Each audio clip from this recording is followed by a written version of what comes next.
അത്ര വലിയ ആരോപണങ്ങൾ പേടിക്കണമെന്നാ ദൈവവചനം പറഞ്ഞിരിക്കുന്നത്. പ്രവർത്തിക്കാൻ കഴിയുന്നവരുടെ പ്രവൃത്തിയിൽ ദൈവമക്കൾ ഓർമ്മയുള്ളവരാകാം. ഈ സംഗീതത്തിൽ മാത്രമല്ല, പല സംഗീതങ്ങളും നമ്മൾ വായിക്കാം. ഇടയ്ക്കിടയ്ക്ക് തേല തേല എന്നിവയാണ്. ഞാൻ ഇങ്ങനെ വായിച്ചത് ഇങ്ങനെയാണ്.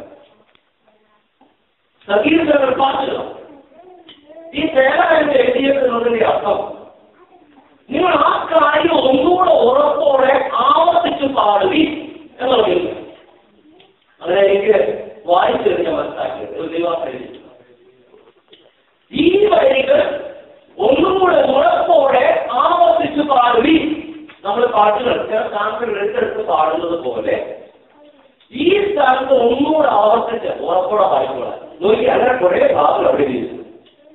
ചിലപ്പോൾ നമ്മൾ സംഗീതക്കാരൻ പറയാം, ഈ കാര്യം ഒന്നുകൂടെ ഉറപ്പോടെ പാടിക്കോ, ഒന്നുകൂടെ വിശ്വസിച്ച് പാടിക്കോളാം, ഒന്നുകൂടെ ആ കാര്യത്തിലുള്ള ഉറപ്പോടെ പാടിക്കോ. മൂന്നാം വാക്യം പറയുന്നു, ദൈവത്തിന്റെ സ്തോത്രം. ഭൂമി മാറിയാലും പർവ്വതം കുലുക്കിയാലും വെള്ളം നിരത്തി കലങ്ങിയാലും അവരുടെ കോപം കൊണ്ട് പർവ്വതം കുലുക്കിയാലും നാം ഭയപ്പെടുകയില്ല. എന്താ നാം ഭയപ്പെടുകയില്ല. ഈ എല്ലാ വിചാരങ്ങളും നിർമ്മാണം ദൈവം ഭയപ്പെടുകയില്ല. ഒന്നുകൂടെ വാക്കുകൂടെ വായിക്കോ.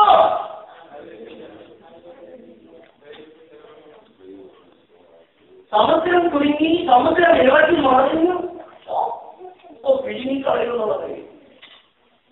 നിരപ്പായ ഭൂമി പ്രതീക്ഷിച്ച ഒരു കാരണം പർവ്വതം പോലും വീഴുന്നത് ചെയ്തിട്ട് ഉയർന്നിരിക്കുന്ന പർവ്വതങ്ങൾ പോലും താഴെ വീഴത്തക്കവയിൽ സമുദ്രം ഇറങ്ങി മറിയുന്നു. അപ്പൊ പിന്നെ താഴെ നിൽക്കുന്ന കാര്യമാണ്. അങ്ങനെ പർവ്വതം കുലുങ്ങിയാൽ പോലും ദൈവജനം ഭയപ്പെടുകയില്ല.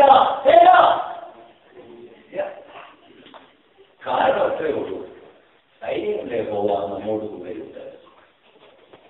യാക്കോബിന്റെ ദൈവം നമ്മുടെ കുറ്റം അതെഴുതിയെടുത്തെല്ലാം സംഗീതക്കാരും പേരായെന്ന് ജീവിച്ചിട്ടുണ്ട്.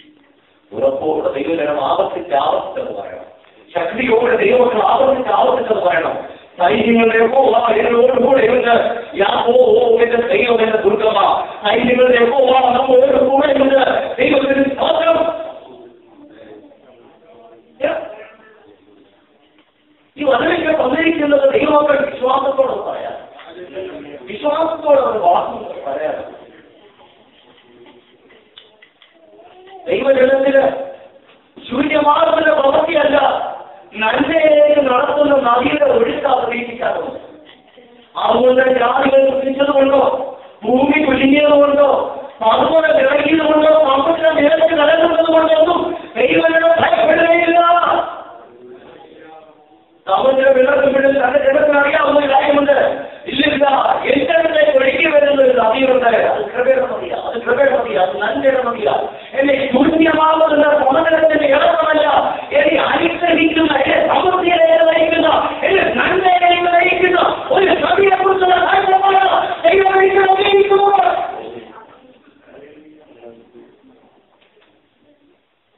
ശത്രു പറയും, കേട്ടോ, നീ പ്രതീക്ഷിക്കുന്ന വെള്ളം നിരത്തി കലകുന്നത് കണ്ടോ, നീ പ്രതീക്ഷിക്കുന്ന വഴികളിലൊക്കെ കണ്ടോ, തുളിക്കോ വെള്ളമോ കണ്ടോ, തന്റെ ജനം ആവർത്തിച്ച കണ്ടോ. ദൈവനഗരത്തെ സന്തോഷിപ്പിക്കുന്ന ഒരു നദിയുടെ ഒഴുക്കുണ്ട്. ദൈവനഗരത്തെ സന്തോഷിപ്പിക്കുന്ന ഒരു നദിയുടെ ഒഴുക്കുണ്ട്. അതിലേക്കായി പുറപ്പെട്ടിരിക്കുന്ന ദൈവമൊക്കെ പറയാൻ കഴിയും. അത് ആവർത്തിച്ച് പറയാൻ കഴിയും. നോക്കിയാൽ ഭാഗങ്ങളൊക്കെ എടുത്ത് നോക്കിയാൽ ആവർത്തിച്ച് സംഗീതക്കാരൻ തേനായാലും എഴുതി വെച്ചിട്ടുണ്ട്. ഇത്രയേ ഉള്ളൂ. ഉറപ്പോടെ ഒന്നുകൂടെ ആ ഭാഗം പറയുകയും ആവർത്തിച്ച് പാടുകയും. നമ്മുടെ പാട്ട് നമ്മുടെ വായിലെ മാത്രമായിരിക്കട്ടെ. ക്ഷീണിപ്പിക്കുന്ന വാക്കുകളല്ല, ബലപ്പെടുത്തുന്ന ധൈര്യപ്പെടുത്തുന്ന എപ്പോഴുള്ള വാക്കുകൾ ജനത്തിന്റെ വായനകളാണ്. കഷ്ടതയുടെ എക്സ്ചേഞ്ച് നിൽക്കുമ്പോഴും പ്രതിസന്ധികളുടെ നടുവിൽ നിൽക്കുമ്പോഴും തന്റെ ജനത്തിന്റെ വായിക്കുന്ന നിരാശയുടെ വാക്കല്ല, ദൈവത്തിന്റെ സ്തോത്രം, അനുഗ്രഹത്തിന്റെ വാക്ക്, ധൈര്യത്തിന്റെ വാക്ക്, പ്രത്യാശയുടെ വാക്ക്, പ്രതീക്ഷയുടെ വാക്ക്, നന്മയുടെ വാക്കിനോട് അനുഭവപ്പെടുന്ന കാരണം ദൈവത്തിന്റെ ജനത്തിന് വേണ്ടി പുറപ്പെടുവിക്കുന്നത് ഒരു നദി, ഒരു നന്മയുടെ നദിയ. അത് എന്റെ ജീവിതത്തിലേക്ക് ഒഴുകി വരുന്നു എന്ന് വിശ്വസിക്കാൻ നമുക്ക് മനസ്സിലാക്കാം.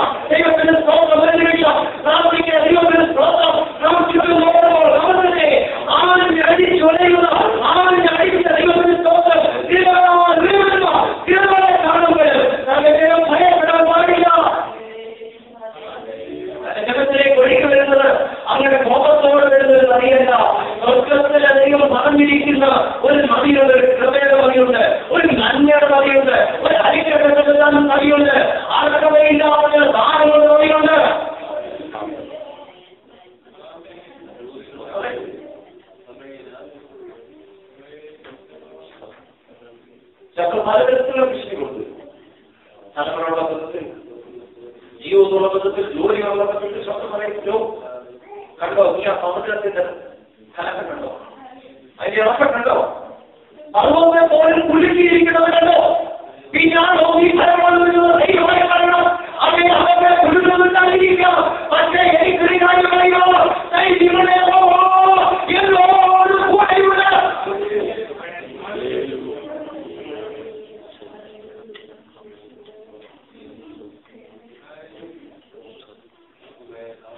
എന്നെ തകർക്കുന്നൊരു നദിയല്ല, എന്നെ സന്തോഷിപ്പിക്കുന്ന ഒരു നദിയുടെ വെളുത്ത് ഞാൻ പ്രതീക്ഷിക്കുന്നുണ്ട്.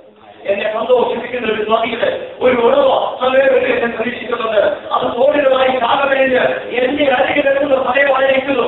അത് തോടുകളായി ഒഴുകി എന്റെ ജീവിതത്തിലേക്ക് വരിക. പ്രതീക്ഷ വ്യക്തമായ നിലവിലൂടെ എന്റെ ദൈവനെ നടന്നില്ല. ഞാനെ ബുദ്ധിച്ചാലെന്ന ലോകമുള്ള നിലവിലുണ്ടാവുന്ന ഞാൻ ഭയപ്പെടുകയില്ല. ഇത് പകൽക്കാല ധൈര്യത്തോടെ ദൈവങ്ങൾ ആ കാര്യം ഒന്നുകൂടെ ആവശ്യപ്പെട ദൈവത്തിന് തോന്നൽ സംഗീതക്കാരെന്ന് പറയുക. ഇത് ഞാൻ പറയുന്ന ശേഖരമാണല്ല പറഞ്ഞു. നിങ്ങൾ ഉറപ്പോടെ ഒന്ന് ഫല നിങ്ങളുടെ നാമമാണെന്ന് ഫല എന്റെ ദൈവം എന്റെ നാമമൊന്ന് ദൈവമാണ്. ജനത്തോടിന്റെ ആരവമുണ്ട് ഭയപ്പെടുന്നത് ഏറവല്ല. ഭൂമി കയറുന്നതല്ലോ, ഭൂമി കുരുന്നതല്ലോ, പർവ്വതം കുരുന്നതല്ലോ. ഞാൻ ഭയപ്പെടുന്നില്ല.